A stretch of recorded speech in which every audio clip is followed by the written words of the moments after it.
শিক্ষার্থী বন্ধুরা, কেমন আছো তোমরা? দীর্ঘদিন বন্ধ থাকার পর আগামী 12 সেপ্টেম্বর রোববার বিদ্যালয় পুনরায় চালু হচ্ছে। তোমাদের জন্য বিদ্যালয় প্রস্তুত হচ্ছে।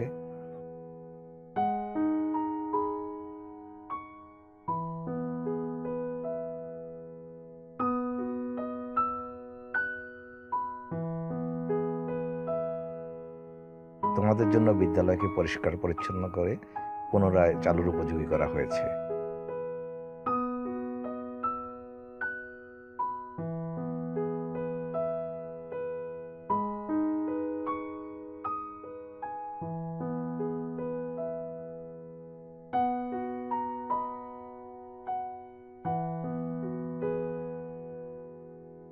তোমরা স্বাস্থ্য সুরক্ষা মেনে মুখে মাস্ক পরে বিদ্যালয়ে আসার জন্য প্রস্তুতি নাও।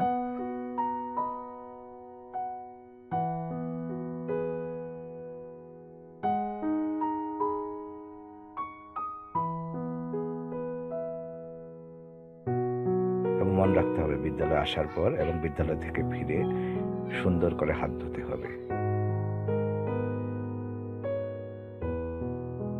বিভিন্ন ধরনের জীবাণু এবং করোনা ভাইরাস থেকে রক্ষা পাবার সবথেকে সহজ এবং কার্যকরী উপায় হচ্ছে হাত সাবান দিয়ে বারবার পরিষ্কার করা এবং অবশ্যই সঠিক নিয়মে পরিষ্কার করা। প্রত্যেকবার কমপক্ষে 20 সেকেন্ড ধরে হাত পরিষ্কার করতে হবে। এখন আমরা জেনে নিই কিভাবে সঠিক নিয়মে হাত সাবান দিয়ে পরিষ্কার করতে হবে।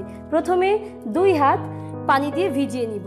এরপর 2 হাতের তালুতে সাবান দিয়ে 2 হাতের তালু খুব ভালো করে ঘষবো। এবারে 1 হাতের তালু দিয়ে অন্য হাতের পেছনের দিকে এবং আঙুলের ফাঁকে ফাঁকে খুব ভালো করে ঘষবো।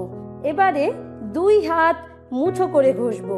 এবারে 1 হাতের বৃদ্ধাঙ্গুলি অন্য হাতের মুঠোয় খুব ভালো করে ঘষবো। এবারে 1 হাতের আঙুলের ডগা অন্য হাতের তালুতে খুব ভালো করে ঘষবো। এবারে 2 হাতের কবজি খুব ভালো করে ঘষবো। এরপর সুন্দর করে পানি দিয়ে হাত ধুয়ে ফেলবো এবং হাত শুকিয়ে নিব। ধন্যবাদ।